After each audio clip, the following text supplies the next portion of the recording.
Hello and good morning, students. Welcome to our online session of social science. So, students, this is the seventh, means last part of the chapter first of geography, that is resources and development. So, students, in the previous class, we discussed about the important diagram of soil profile in detail. Afterwards, we begin to discuss the classification of soils, in which we discussed about the alluvial soil. So students, today we will move further with the next type of soil, that is black soil. So finally student, we are going to discuss about the black soil. So these soils are black in color and are also known as regur soil. So students, ये जो soil होती है, इस soil का colour जो होता है वो होता है ब्लैक होता है और इसे रिगुड सॉइल के नाम से भी जाना जाता है. Black soil is ideal for growing cotton and is also known as black cotton soil. It means कि जो ब्लैक सॉइल होती है वो कॉटन की खेती के लिए बहुत आदर्श मानी जाती है, अच्छी मानी जाती है, आइडियल मानी जाती है. सो इसीलिए इसे ब्लैक कॉटन सॉइल के नाम से भी जाना जाता है. It is believed that climatical condition along with the parent rock material are the important factors for the formation of black soil. And this type of soil is typical of the Deccan Trap basalt region spread over northwest Deccan Plateau and is made up of lava flows. So students, black soil को specific climatical condition, ठीक है, ऐसा माना गया है कि जो climatic condition और इसके साथ साथ parent rock material, climate condition और इसके साथ साथ पेरेंट रॉक मटेरियल जो होते हैं इंपॉर्टेंट फैक्टर्स होते हैं ब्लैक सॉइल के फॉर्मेशन के लिए. सो स्टूडेंट्स, ब्लैक सॉइल को स्पेसिफिक क्लाइमेटिकल कंडीशन चाहिए, मींस कि it requires moderate type of climate condition. Parent rock जो हमने सॉइल प्रोफाइल में पढ़ा था, जो नीचे के जो दो लेयर्स होते थे, पेरेंट रॉक में ब्लैक सॉइल के फॉर्मेशन के लिए बेसाल्टिक रॉक होना चाहिए. अब स्टूडेंट्स, यहाँ पर बेसाल्टिक रॉक क्या होती है? सो बेसाल्टिक रॉक मींस जब वॉल्केनिक इरप्शन होता है, जो वॉल्केनिक इरप्शन के बाद जो लावा निकलता है, lava is rich in igneous rock and igneous rock भी सॉइल का एक टाइप होता है. जो इग्निशियस रॉक होती है, जो वॉल्केनिक इरप्शन के बाद बाहर आती है लावा के फॉर्म में और कूल डाउन होने के बाद में सॉइल बनती है. तो इस सॉइल के ऊपर जहां पर वॉल्केनिक इरप्शन वाला पेरेंट रॉक पाया जाएगा, उस सॉइल के ऊपर ब्लैक सॉइल पाई जाती है. और ये जो सॉइल है, ये कहीं ना कहीं डेक्कन ट्रैप रीजन में पूरी स्प्रेड है, नॉर्थ वेस्ट पार्ट में डेक्कन प्लेट्यू के, और कहीं ना कहीं लावा फ्लो से मेडअप ऑफ होती है. और ये कहीं ना कहीं अगर हम देखें, अगर इस मैप के थ्रू अगर हम स्टडी करें, तो मैप में क्या है, पूरा जो डेक्कन प्लेट्यू वाला जो रीजन है, डेक्कन ट्रैप वाला जो रीजन रहता है, तो अगर हम इसमें ब्लैक सॉइल वाला पार्ट देखें तो आपको ब्लैक सॉइल का पार्ट दिख रहा है इस मैप में. तो यहाँ पर अगर हम देखें, आपका अगर मैप को अगर आपने डीपली स्टडी किया है, पॉलिटिकल मैप को अगर आपने पढ़ा है कि कौन से स्टेट कहाँ पर है, तो इस अकॉर्डिंग आप इसे अच्छे से समझ सकते हैं. तो ये ब्लैक सॉइल का जो पार्ट हमें यहाँ पर देख सकते हैं, तो जो भी ये पूरा डेक्कन ट्रैप यहाँ पर आपको देखने को मिलता है. तो रीजंस हमें देखने को मिलते हैं कि कहीं ना कहीं ये प्लेट्यूज के, जैसे महाराष्ट्र रीजन हो गया, सौराष्ट्र, मालवा, मध्य प्रदेश, छत्तीसगढ़ और साउथ ईस्ट डायरेक्शन जैसे गोदावरी और कृष्णा वैलीज में ये हमें देखने को मिलती है. So student, this is the picture of black soil and the black soils are made up of extremely fine, that is clay material. जो ब्लैक सॉइल है वो एक्सट्रीमली फाइन पार्टिकल्स की बनी, जैसे clay material, and they are well known for capacity to hold moisture, और कहीं ना कहीं इनके अंदर कैपेसिटी की, वो मॉइस्चर को होल्ड करने की. And in addition they are rich in soil nutritions, कहीं ना कहीं सॉइल न्यूट्रिशंस में भी रिच होती है इसके अलावा, such as calcium carbonate, magnesium, potash and the lime. तो ये सारे पार्टिकल्स में ये रिच रहती है. And these soils are generally poor in phosphoric content, और फॉस्फोरिक कंटेंट्स में फॉस्फोरिक कंटेंट्स की इसमें कमी रहती है. They develop deep cracks during hot weather which help in proper aeration of the soil. क्या देखा, हॉट वेदर के टाइम पे क्या हो जाता है, इसमें बड़े बड़े क्रैक्स पड़ जाते हैं सॉइल में, और कहीं ना कहीं वो सॉइल की प्रॉपर एरेशन के लिए भी रिस्पॉन्सिबल रहते हैं. These soils are sticky when wet and difficult to work on unless tilled immediately after the first shower on during the pre-monsoon period. तो ये कहीं ना कहीं सॉइल स्टिकी होती है। जब ये वेट कहीं ना कहीं डिफिकल्ट हो जाता है इस पे वर्क करना, जब तक इस पे फर्स्ट शॉवर के बाद, आफ्टर द फर्स्ट शॉवर या जो प्री मॉनसून पीरियड होता है उसके बाद कहीं ना कहीं अगर इसमें टाइलिंग नहीं कर दी जाए तब तक इसके ऊपर काम करना बहुत ज्यादा डिफिकल्ट हो जाता है। Now next type of soil we will discuss about, that is red and yellow soil. It is the second. So red soil develops on crystalline igneous rock in areas of low rainfall in the eastern and the southern parts of Deccan Plateau। तो जो red soil होती है वो कहाँ develop होती है? जो crystalline igneous rocks होती है ना जिस एरिया में, या जहाँ पर लो रेनफॉल होती है ईस्टर्न और सदर्न पार्ट्स जो डेक्कन प्लेट्यू के, ये वहां पर पाई जाती है, वहां पे डेवलप होती है। Yellow and red soil are also found in the parts of Odisha, Chhattisgarh, southern parts of the middle Ganga plain and along the predominant zone of the western Ghats। So students, यहाँ पे जो predominant zone दिया है इसको हम पिछली video में discuss कर चुके हैं जब हम alluvial soil डिस्कस कर रहे थे। So you know about it, it means so red, yellow और रेड सॉइल जो होती है वो कहाँ पर पाई जाती है? ओडिशा हो गया, छत्तीसगढ़ हो गया, सदर्न पार्ट्स हो गया, मिडिल गंगा प्लेन्स या प्रीडोमिनेंट जोन जो हो गया वेस्टर्न घाट्स का, ये वहां पर पाई जाती है।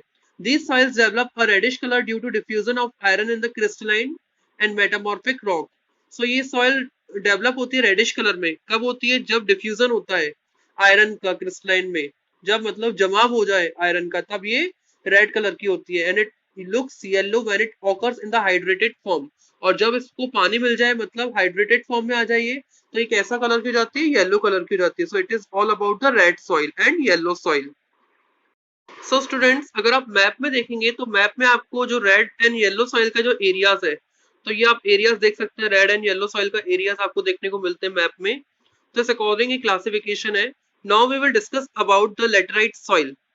सो students, laterite has been derived from the Latin word later which means brick. So students, यहाँ पर क्या दिया गया है कि जो लेटराइट है ये कौन से वर्ड से ड्राइव हुआ है? लैटिन वर्ड से ड्राइव हुआ है जिसका लेटर, जिसका मतलब होता है brick. The laterite soil develops under tropical and subtropical climate with alternate wet and dry season। So जो लेटराइट सॉइल होती है वो ट्रॉपिकल और सब ट्रॉपिकल क्लाइमेट में डेवलप होती है जिसमें ऑल्टरनेटिवली वेट और ड्राई सीजन्स रहते हैं। This soil is the result of intense leaching due to heavy rain. मतलब बहुत ज्यादा बारिश होने की वजह से जब इसमें लिचिंग प्रोसेस होती है, जिसमें मतलब कोई सब्सटेंस रिस्क कर नीचे बहे। लिचिंग प्रोसेस मीन जब कोई जिसमें कोई भी जो सब्सटेंस होता है जब वो रिस्क कर नीचे बहने लगे, तो बहुत ज्यादा हैवी रेन की वजह से ये प्रोसेस होती है, इसकी वजह से ये सॉइल डेवलप होती है। Laterite soils are mostly deep to very deep, बहुत डीप रहती है, एसिडिक रहती है, इसकी पीएच वैल्यू भी दी हुई है। And generally deficient in plant nutrition and occur mostly in southern states. और जनरली इसमें क्या होते हैं? प्लांट न्यूट्रिशन की कमी रहती है और कहीं ना कहीं ये सदर्न स्टेट्स में होता है। Western Ghats region of Maharashtra में या ओडिशा और some parts of West Bengal and North East region में ये प्रोसेस होती है। Where this soil support deciduous and evergreen forest. और कहीं ना कहीं वहां पर ये डेसिडियस और एवरग्रीन फॉरेस्ट को सपोर्ट करती है। It is humus rich but under sparse vegetation. इसमें ह्यूमस तो रहता है लेकिन कहीं ना कहीं आपको कमी देखने को मिलेगी, sparse vegetation and semi arid environment. It is generally humus poor. Humus की इसमें क्या होती है? कमी रहती है। They are prone to erosion and degradation due to their position on the landscape. तो लैंडस्केप पे जो इनकी पोजीशंस रहती है, इस पोजीशन की वजह से कहीं ना कहीं इरोजन और डिग्रेडेशन जैसी प्रॉब्लम यहाँ पर जनरली देखने को मिलती है। After adopting appropriate soil conservation techniques particularly in the hilly areas of Karnataka, Kerala and Tamil Nadu, this soil is very useful for growing tea and coffee। So it means कि soil conservation के लिए appropriate techniques adopt करने के बाद कहीं ना कहीं जो हिली एरिया है जैसे कर्नाटक हो गया, केरला हो गया, तमिलनाडु हो गया, ये सॉइल जो है टी और कॉफी की खेती के लिए काफी यूजफुल हो जाती है। Red laterite soil is Tamil Nadu, Andhra Pradesh and Kerala are most suitable for crops like cashew nut. It means की जो रेड लेटराइट सॉइल होती है तमिलनाडु में या आंध्र प्रदेश में या केरला में, ये कहीं ना कहीं कैश्यू नट की खेती के लिए, काफी क्रॉप्स की खेती के लिए काफी ज्यादा अच्छी सुटेबल मानी जाती है। So now the next type of soil is the arid soil। So arid soil range from red to brown in color। Arid soil जो होती है वो कहीं रेड रहती है, कहीं ब्राउन रहती है कलर में। They are generally sandy in texture and saline in nature। और कहीं ना कहीं टेक्सचर इसका जो होता है वो कैसा होता है? सैंडी रहता है और इसका जो नेचर रहता है वो सलाइन रहता है। In some areas, the salt content is very high and common salt is obtained by evaporating the vapor. Evaporating the water. It means कि कुछ एरियाज में जो सॉइल कंटेंट है वो हाई रहता है और कॉमन सॉल्ट जो होता है वो इवेपोरेट करके पानी को इवेपोरेट करके पानी की इवेपोरेशन से प्राप्त किया जाता है. Due to the dry climate high temperature evaporation is faster and the soil lacks humus and moisture. It means कि ड्राई क्लाइमेट की वजह से हाई टेम्परेचर या इवेपोरेशन जो होता है इसमें फास्टर होता है और इन सॉइल ये जो सॉइल है इसमें ह्यूमस की और मॉइस्चर की कमी रहती है. The lower horizon of the soil are occupied by कंकड़ because of the increasing calcium content downwards. The concord layer formation in the bottom horizon restrict the infiltration of water. After proper irrigation, this soil become cultivable as has been in the case of western Rajasthan.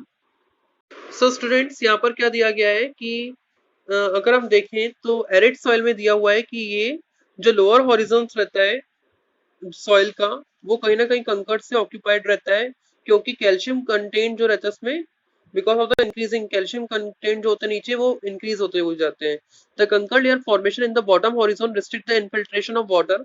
और जो कंकड़ layer होते हैं formation bottom horizon में वो कहीं ना कहीं इनफिल्ट्रेशन ऑफ वाटर को रिस्ट्रिक्ट करती हैं. After proper irrigation this soils become cultivable as has been in the case of western Rajasthan.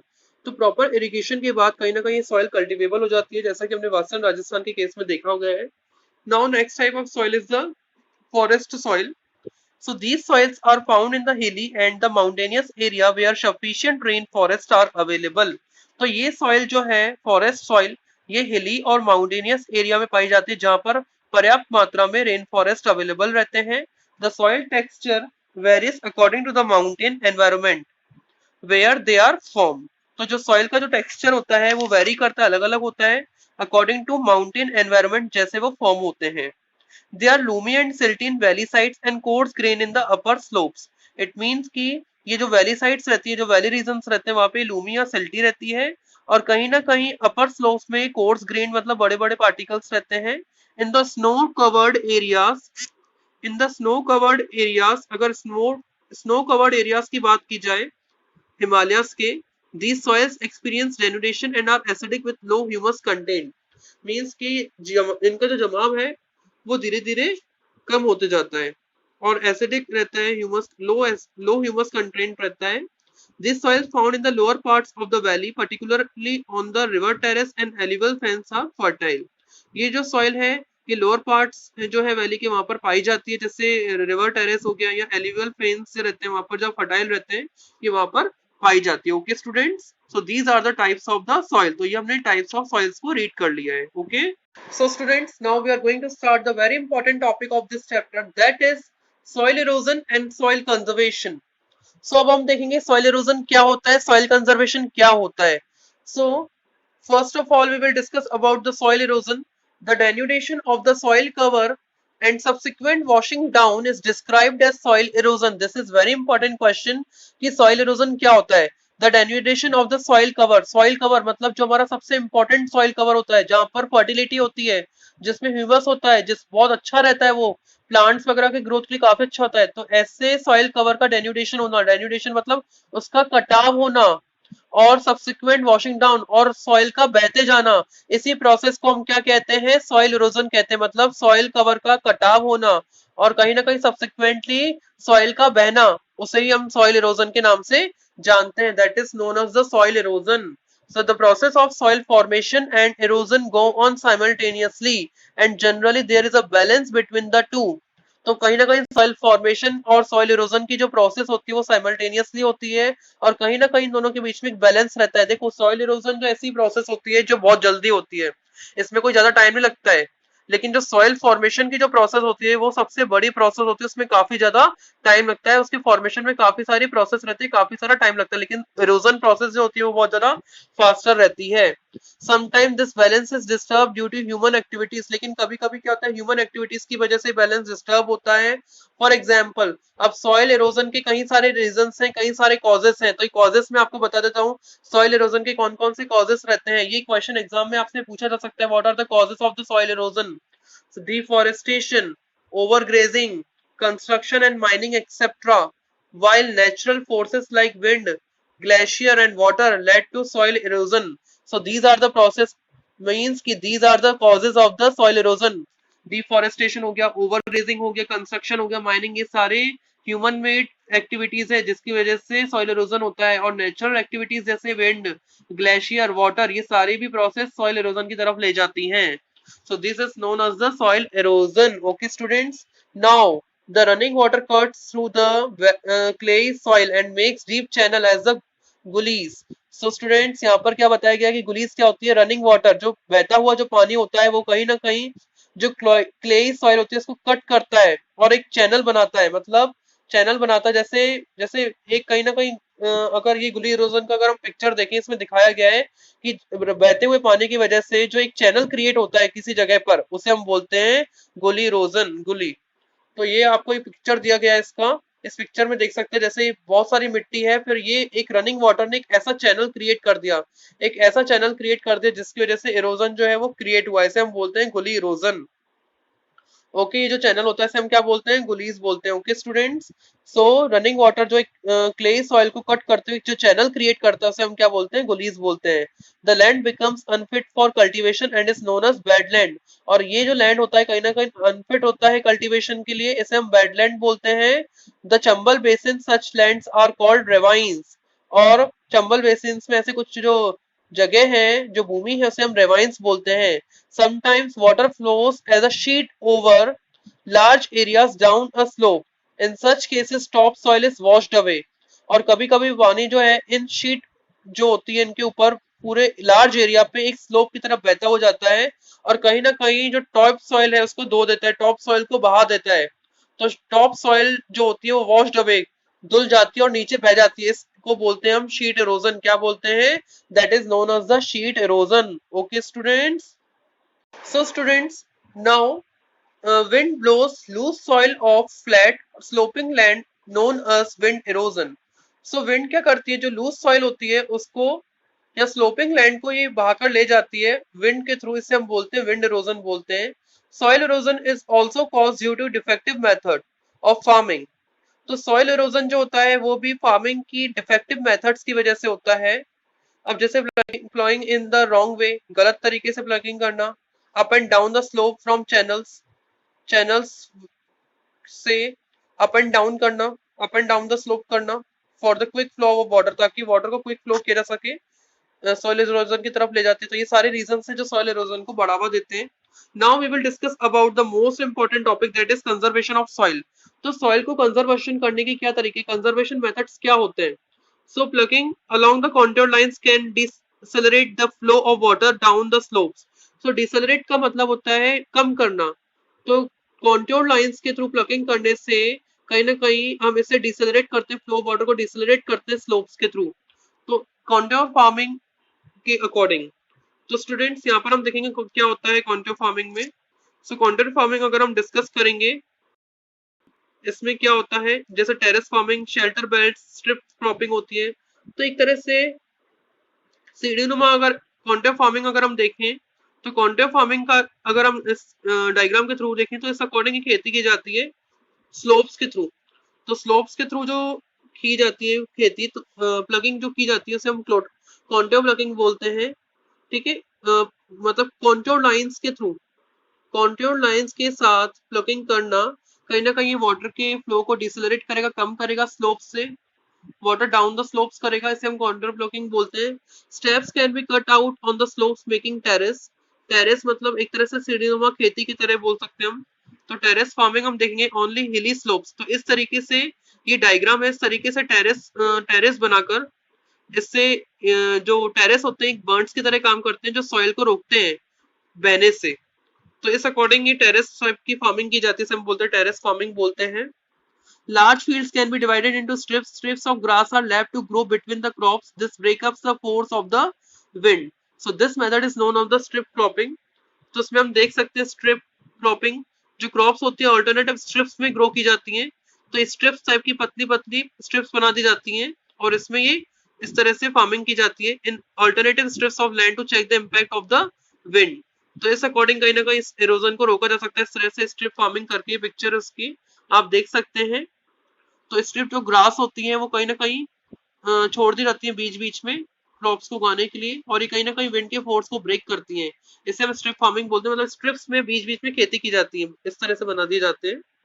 Planting trees to create shelter also works in a similar way। इस तरह से शेल्टर फार्मिंग, शेल्टर बेल्ट्स होते हैं, ये इस तरह से देखते हैं। Farmer plant trees in several rows, मतलब रोज में ये रोज बना देते हैं और इस तरह से प्लांट करते हैं ट्रीज, ताकि विंड इरोजन को रोकने के लिए, इसको चेक करने के लिए। इसे हम विंड ब्रेक्स या शेल्टर बेल्ट्स बोलते हैं। ठीक है, so these shelter belts have contributed significantly to the subsidization of sand dunes and in stabilizing the desert in the western area। So students, ये अगर हम देखें तो ये जो शेल्टर बेल्ट्स होते हैं उन्होंने काफी ज्यादा महत्वपूर्ण अपना योगदान दिया है सैंड ड्यून्स के स्टेबलाइजेशन के लिए, और कहीं ना कहीं वेस्टर्न इंडिया में डेजर्ट की स्टेबलाइजिंग के लिए इन्होंने बहुत ज्यादा इंपॉर्टेंट कंट्रीब्यूशन जो है हमें इनका देखने को मिलता है। तो ये हमारी कंजर्वेशन मेथड से कि कॉन्टोर फार्मिंग के थ्रू भी किस अकॉर्डिंग हम लोग कॉन्टोर फार्मिंग के थ्रू या टेरेस फार्मिंग के थ्रू या स्ट्रिप फार्मिंग के थ्रू, शेल्टर बेड्स के through, shelter strip contour farming के थ्रू हम कैसे रोक सकते हैं। मतलब जो कॉन्टोर फार्मिंग थी, जो कॉन्टोर लाइंस बना दी जाती हैं उस अकॉर्डिंग प्लगिंग की जाती है। ठीक है, तो इस अकॉर्डिंग हमने कंजर्वेशन मेथड्स को देखे। So students, finally it was all about the chapter resources and development, and finally we are going to complete this chapter today. Okay students, thank you very much. Okay students.